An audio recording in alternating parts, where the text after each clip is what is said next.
성경을 보다 보면 많은 인물들이 등장을 하게 되는데 그 인물들은 대부분 예수 그리스도를 상징하고 예표하는 경우가 많이 있습니다. 특별히 오늘 우리가 살펴보게 될 본문에 등장하는 이 요셉이라고 하는 인물은 성경에 등장하는 수많은 인물들 중에서 예수님의 사역과 예수님의 모습을 가장 잘 보여주는 사람 중에 한 사람이라고 손꼽을 수가 있는 사람입니다. 특별히 온 세상이 이 기근이라고 하는 큰 환난 가운데 있을 때에 유일한 살 길을 열고 있는 본문의 장면은 영적인 기근과 죄악의 문제 앞에서 허덕이는 영혼들에게 구원의 은혜를 베푸시는 예수님의 모습을 가장 잘 보여주는 그림자, 그렇게 말씀드릴 수가 있습니다. 오늘 본문은 온 세상에 7년의 대풍년이 지나고 다시 7년의 대흉년이 시작되는 그 시작되는 장면입니다. 이 전 세계적인 흉년이 들면서 온 세상 가운데 기근으로 인한 신음이 가득하게 되고 그것이 점점 온 땅 가운데 가득하게 되어서 결국 애굽에까지 이르게 되는 그러한 장면을 기록하고 있습니다. 그런데 이러한 세상에 수많은 사람들이, 아니 모든 세계의 사람들이 기근의 문제 앞에서 허덕이고 부르짖고 울부짖는 가운데 있지만 문제는 아무도 이 재앙의 문제를 해결할 수 있는 사람이 없다라는 사실을 오늘 성경은 우리에게 말해주고 있습니다. 그런데 이 세상에서도 풀어낼 수 없는, 아무도 풀어낼 수 없는 이 문제 앞에 유일하게 한 사람이 세워져서 창고의 문을 열어서 모든 기근에 시달리는 사람들에게 양식을 풀어내고 있는 장면을 오늘 말씀은 우리에게 보여주고 있습니다. 애굽의 모든 사람들뿐만 아니라 전 세계 각국에서 이 기근 때문에 몰려온, 애굽에 양식이 있다라고 하는 소식을 듣고 몰려온 사람들에게 창고의 문을 활짝 여는, 모든 창고의 문을 활짝 여는 요셉의 모습을 우리는 본문을 통해서 보게 됩니다. 이러한 요셉의 모습은 사실 예수님이 오늘 우리에게 어떤 은혜를 베푸실 것이고 어떤 일을 하실 것인지에 대한 그림자라는 측면을 우리가 생각을 하게 되는데, 이 본문의 말씀을 오늘 우리가 묵상을 하게 되면서 다루고 싶은 질문이 한 가지 있습니다. 그것은 과연 이 창고의 문을 여시는 분이 요셉인가 하나님인가 하는 이 너무나 쉽고 간단한 질문입니다. 물론 여기 앉아있는 저와 여러분은 별다른 이견 없이 모두가 동의하시는 바대로 이 창고의 문을 여시는 분은 하나님이시다라고 우리는 알고 있고 그렇게 믿고 있습니다. 하지만 막연하게 그냥 습관적으로 그렇게 믿어버리는 것이 아니라 정말로 과연 그 창고의 문을 여시는 분이 하나님이시라는 사실을 말씀을 통해서 확인하고 같이 고백하고 그 은혜를 누리기를 소망합니다. 오늘 이 본문을 통해서 창고의 문을 여시는 분이 하나님이시라는 사실을 우리가 깨닫게 되는 첫 번째 이유는 이 모든 것이 하나님의 크신 구원의 계획 속에 이루어지고 있는 역사다라는 사실 때문입니다. 오늘 이 짧은 본문에서는 분명히 요셉이 모든 창고의 문을 열고 있다고 표면적으로는 그렇게 기록을 하고 있습니다. 문자적으로는, 내용적으로는 그렇게 기록을 하고 있습니다.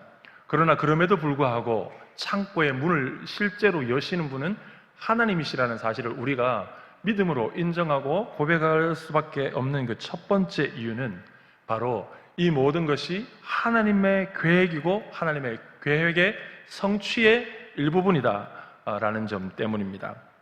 창세기 50장 20절 말씀에 보면 요셉이 이 모든 일의 결론부에서 그의 형제들에게 자신의 이 일들에 대한, 자신에게 일어난 이 일련의 일들에 대한 신앙 고백, 그리고 그 일들을 신앙으로 해석하는 자신의 고백이 담겨져 있는 고백을 볼 수가 있는데, 이것은 창세기 45장 7절에 있는 형제들을 처음 만났을 때에, 처음 고백할 때의 내용을 그대로 재확인하는 내용인데, 그 내용이 이렇습니다.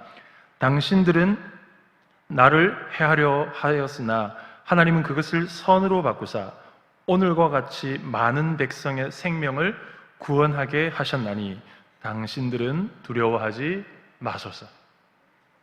요셉은 자신의 인생 전체를 돌아보면서 때로는 이해되지 않는 삶의 여정들도 있었지만, 그러나 인생의 마지막 순간에 그 정점에 올라온 이 시점부터 그의 인생의 모든 것을 깨닫고 고백하고 말하고 있는 것이 무엇입니까? 이 모든 것이 하나님의 크신 구원의 계획인데, 그 구원의 계획이 우리와 우리의 가문과 우리의 모든 하나님의 백성을 살리고 구원해내는 하나님의 크신 구원의 계획하심 속에 내가 쓰임받는 인생으로 살아왔다라고 하는 것이 요셉의 인생의 마지막에 드리는 삶의 고백이었습니다. 여러분, 우리가 아시는 대로 요셉의 삶은 어땠습니까? 태어나면서 얼마 되지 않아서 동생을 낳던 어머니가 그만 산고로 죽게 되었습니다. 어린 시절 어머니가 동생을 낳으면서 세상을 떠나게 되는 것은 누구에게나 큰 상처로 남을 만한 그러한 경험일 것입니다. 또한 요셉은 어떻습니까? 형들의 말도 안 되는 시기와 질투로 인하여서 종으로, 애굽의 종으로, 노예로 팔리게 되는 고난의 삶을 걸어오게 되었습니다.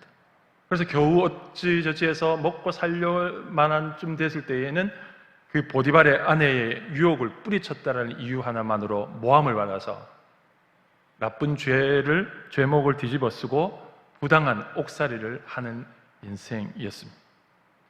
요셉의 인생 속에 30년의 인생 동안에는 모든 인생의 여정이 아픔과 상처와 고난의 연속이었고, 그 아픔과 고난의 연속을 해석할 길이 없었습니다.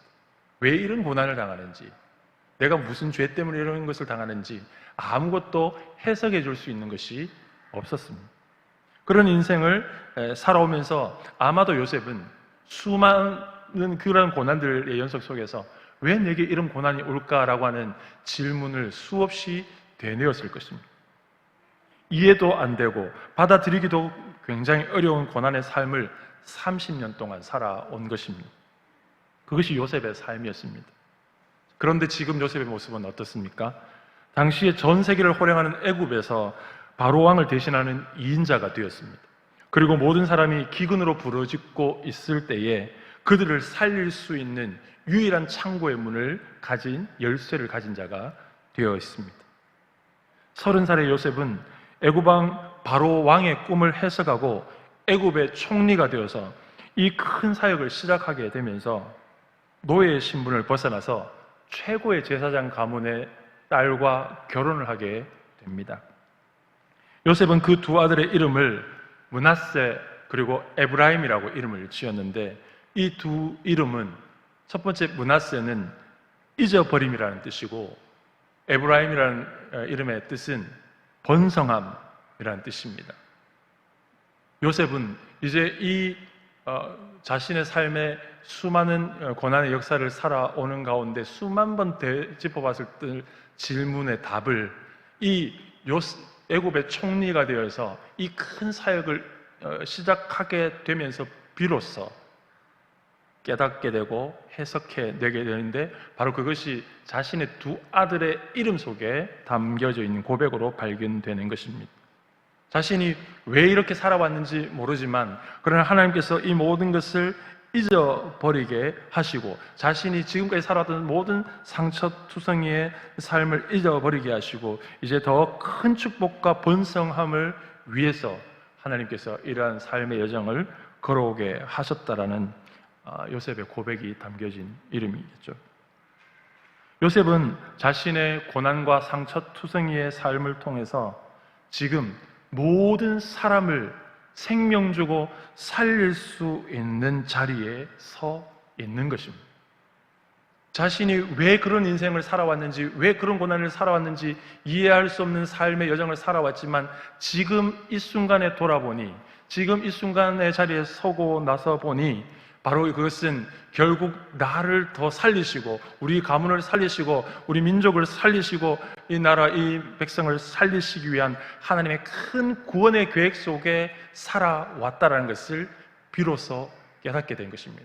그래서 자신의 상처투성이의 삶을 하나님께서는 지금 수많은 영혼을 살리는 일에 아름답게 사용하고 통로로 사용하고 계시다는 것입니다.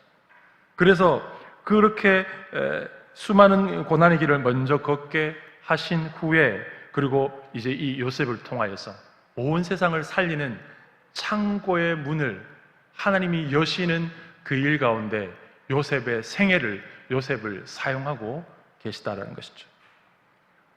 자신에게 주어진 상처와 고난을 통해서 다른 사람에게 생명의 양식을 주고 살리는 이 요셉의 모습은 당신의 십자가의 고난과 고통을 당하셔서 우리에게 영원한 생명의 양식을 주시기 위해서 하늘의 창고에 문을 여시는 바로 주님의 모습을 정확하게 보여주는 그림자라고 말씀드릴 수가 있습니다.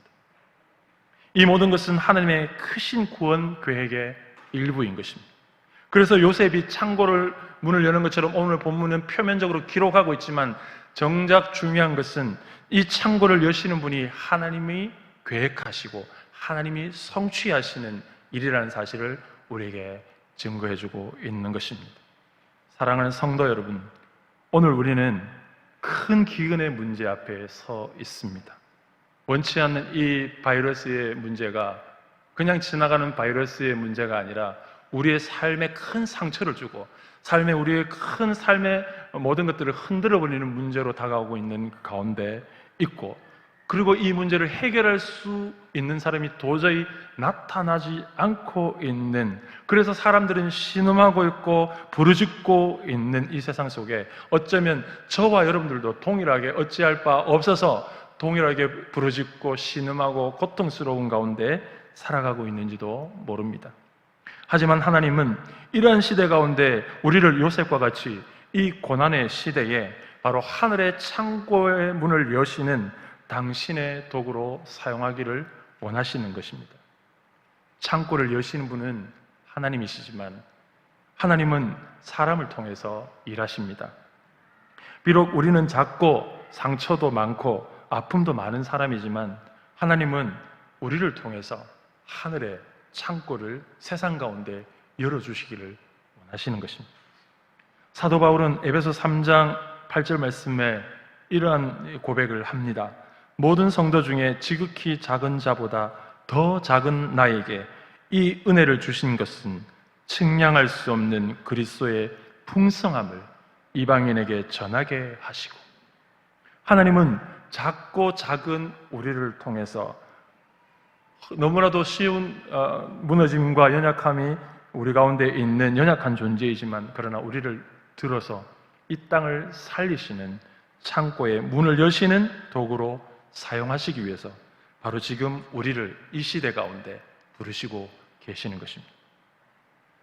그래서 이 큰 구원의 계획 속에 하나님께서 요셉을 사용하시는 도구로 사용하시기 때문에 이것은 하나님의 역사이고 하나님의 구원의 계획이고 하나님의 그 구원의 성취라는 점을 우리가 기억하고 창고를 여시는 분은 하나님이시라는 것을 보게 되는 것입니다.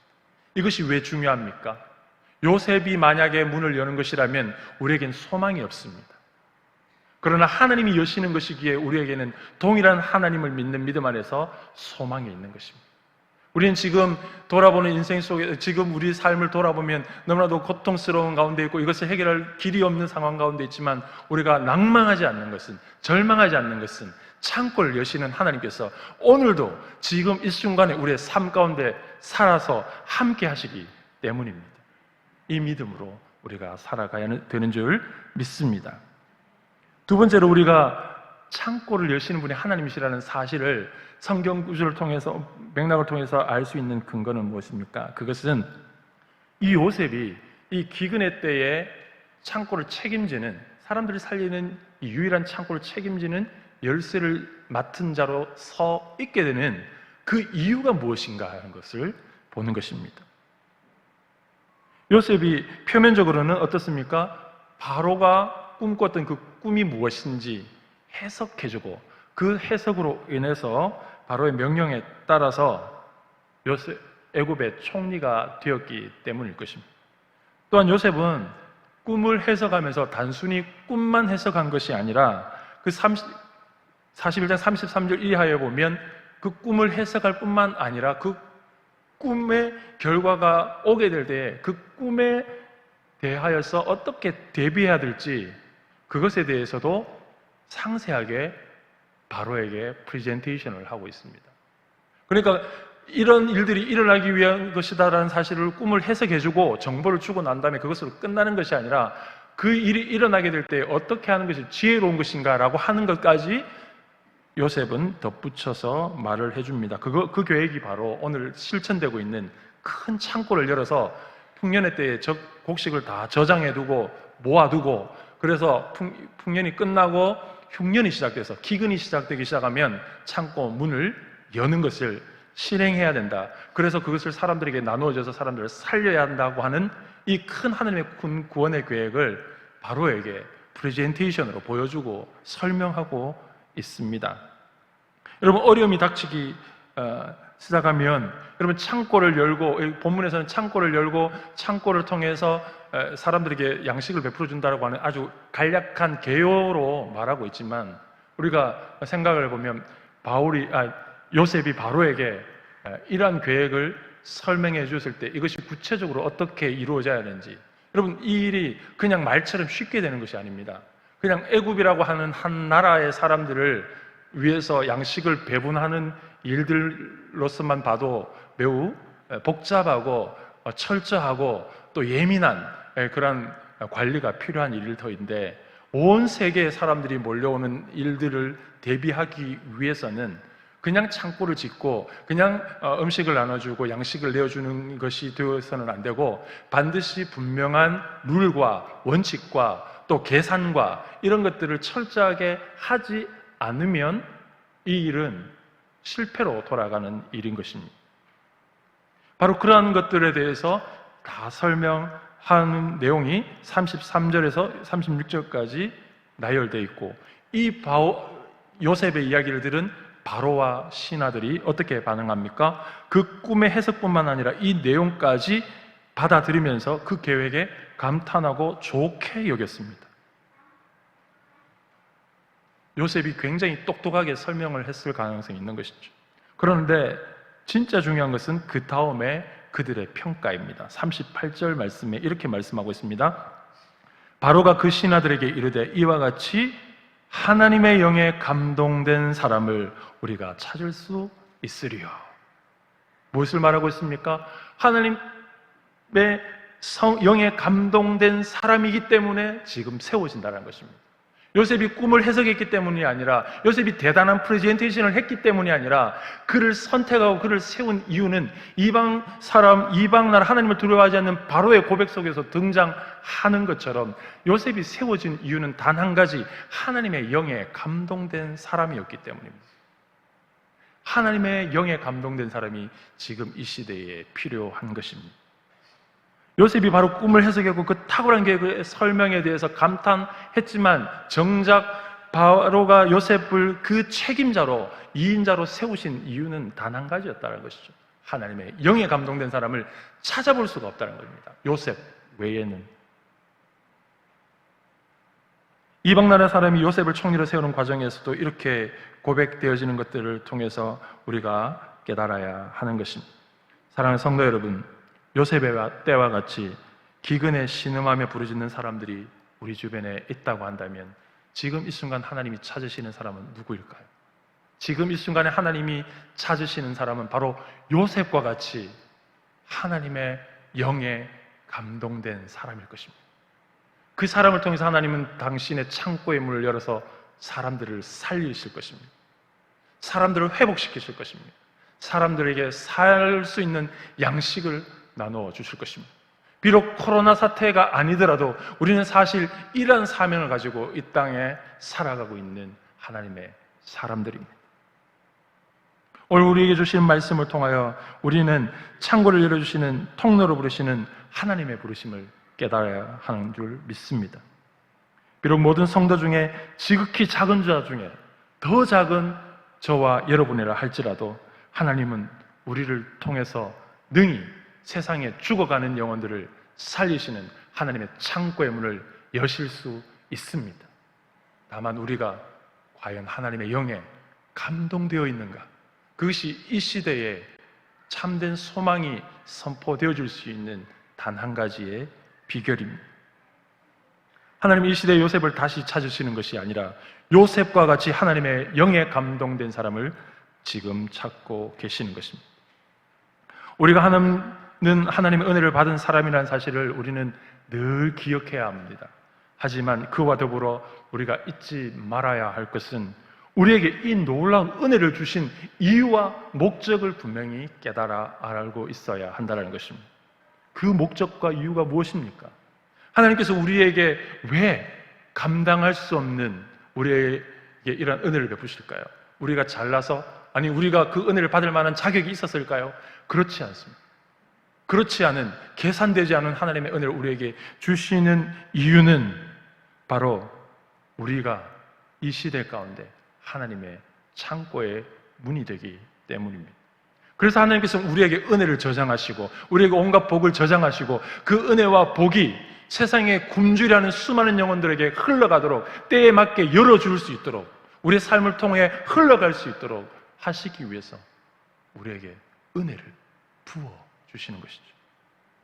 하나님께서 성도와 교회를 부여하게 하시는 이유는 하나님께서 우리를 세상을 살리는 창고가 되게 하셔서 우리 안에 온갖 은혜를 저장해 두었다가 채워두셨다가 바로 이 기근의 때에 열어주시기를 원하시는 것입니다. 사랑하는 성도 여러분, 말씀을 마무리합니다. 유례없는 이 위기와 고난의 때에 하나님께서 우리를 통하여 모든 창고의 문을 여시도록 우리의 삶을 내어드리는 저와 여러분의 삶이 되기를 소망합니다. 하나님의 영에 감동된 우리만이 세상의 유일한 소망이 될 수 있습니다. 오늘도 주님의 영에 사로잡혀 하늘의 모든 창고를 여는 구원의 통로의 삶을 살아가는 저와 여러분의 삶이 되기를 간절히 소망합니다.